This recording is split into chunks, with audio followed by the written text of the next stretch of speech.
Hi guys, welcome back to my channel. In this video, I'll be showing you how to make a simple blouse with an armhole princess dart. This is a princess bustier blouse and it is beginner friendly. I'll be taking you through the process on how to achieve a nice princess bustier. If this is something you'd like to know more about, please keep on watching and let's get started.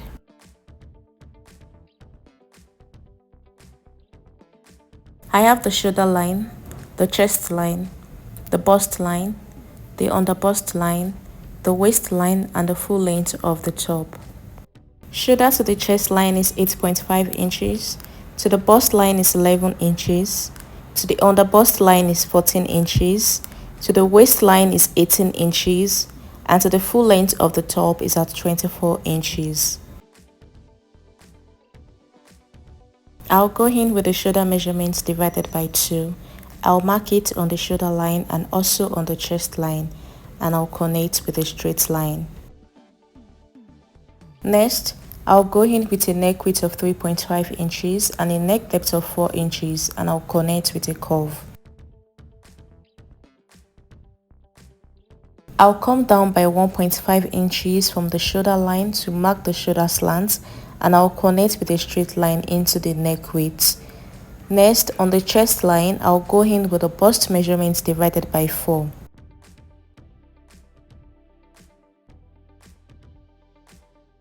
I'll go up by 3 inches and at the 3 inches mark, I'll come in by 0.75 and I'll connect those 3 points together to form the armhole.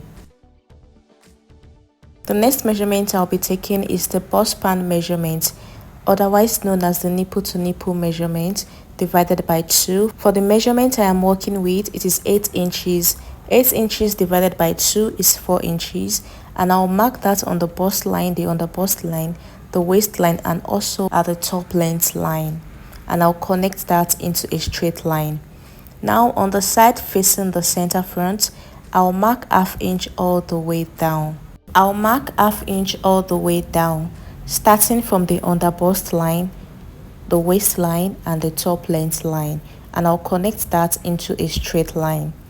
Notice I did not mark anything at the bust line, so I'm just going to connect slightly to the bust point like this. The next dart measurement I'll be marking is on the side facing the side front, and I'll be marking 2 inches on the underbust line all the way down to the top length line, and I'll connect that into a straight line. And I'll come in with my curve to connect with a curve to meet the bust point.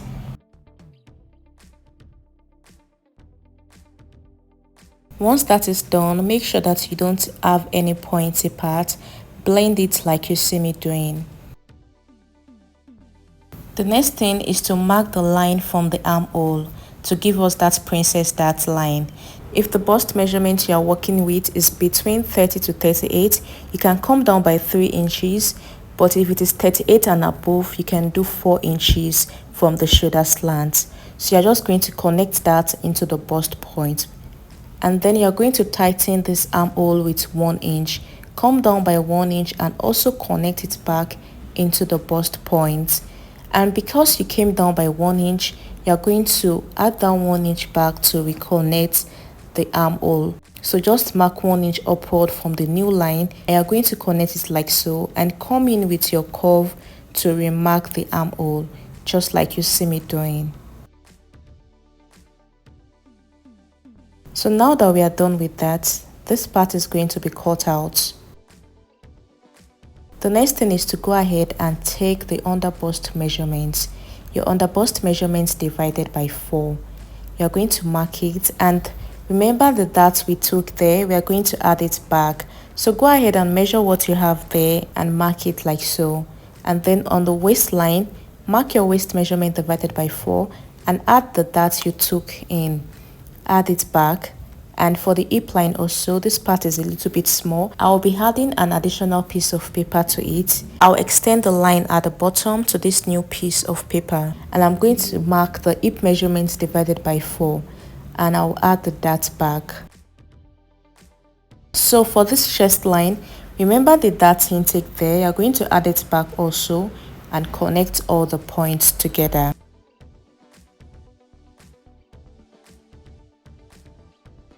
The last step is to take in the bust dart. The difference between the front and the back half length is 2 inches. So from the bust line, I'll come down by 2 inches and I'll connect with a straight line to meet the bust point.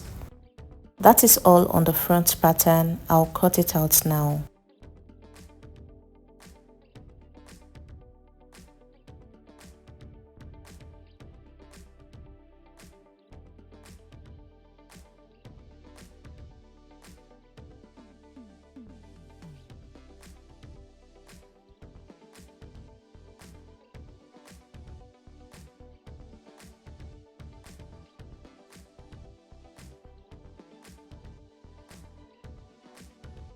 Once you are done cutting, please label your pattern so that you don't get confused.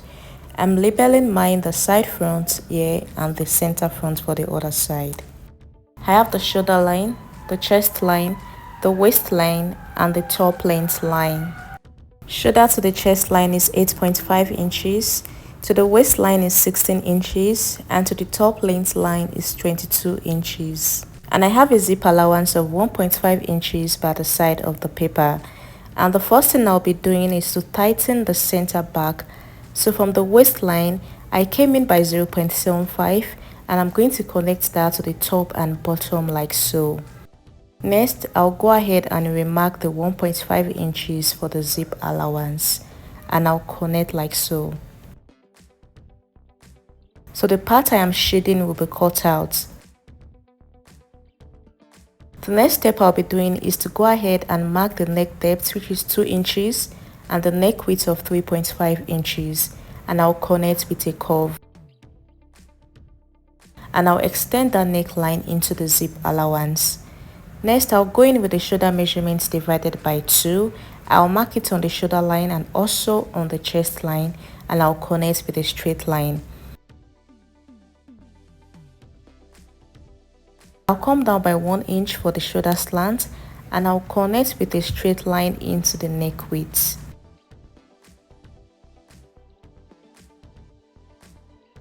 From the shoulder slant, I'll divide what I have left into 2 and get the midpoint. At the midpoint, I'll go in by 0.5. On the chest line, I'll go in with the bust measurements divided by 4. And I'll connect those 3 points together to form the armhole.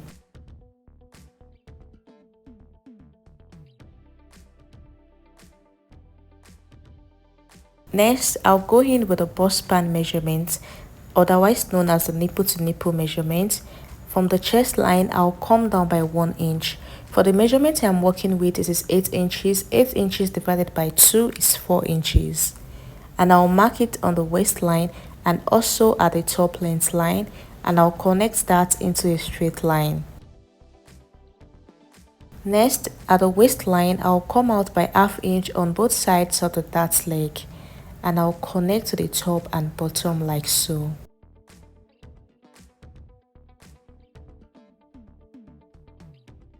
On the waistline, I'll go in with the waist measurements divided by 4 and I'll add the 1 inch allowance for that. On the hip line, I'll go in with the hip measurements divided by 4 and I'll connect the points together with my curved ruler. For the princess line for the back, just like we did with the front pattern, I came down by 3 inches from the shoulder slant and I'm just going to connect that into the dart leg. So this part I'm doing here is optional. You can extend the armhole by ½ inch just so we don't have any shortage by the time we are joining back the patterns. That is all on the back pattern. I'll cut it out now.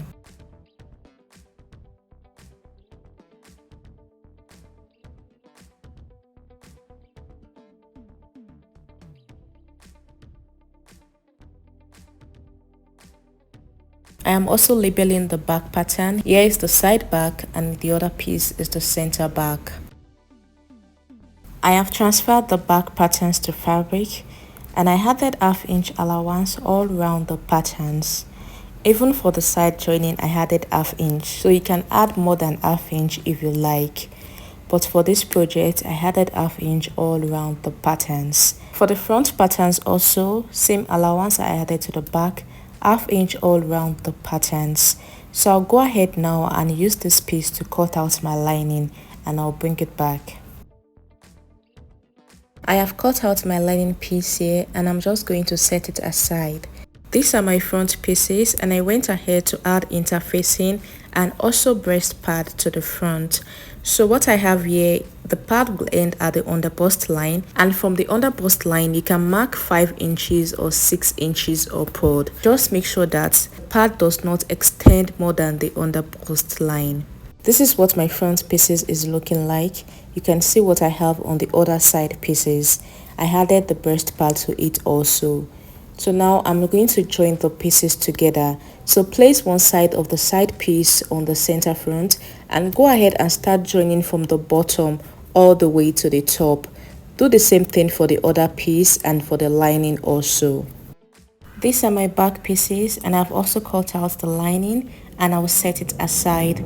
So first off, I'll go ahead and join the main pieces together.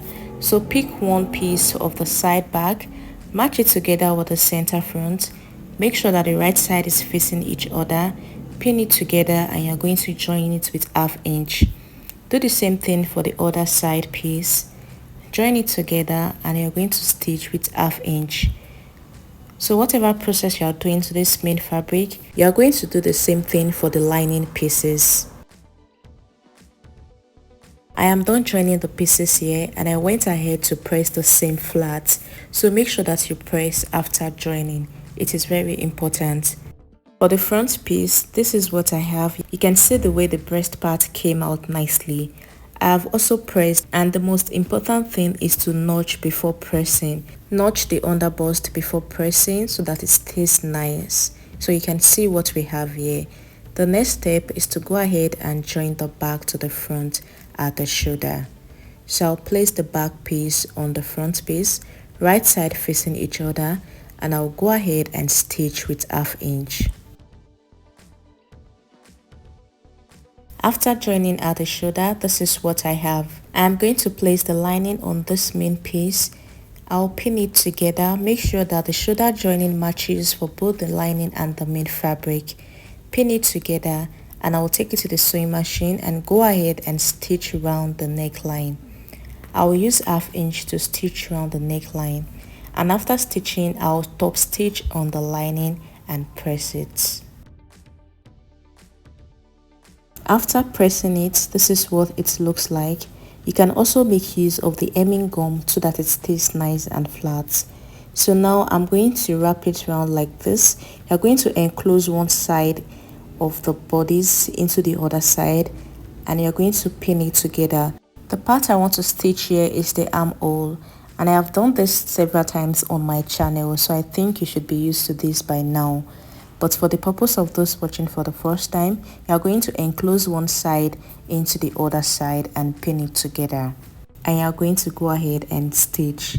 So after stitching one side, you are going to repeat the same process for the other side.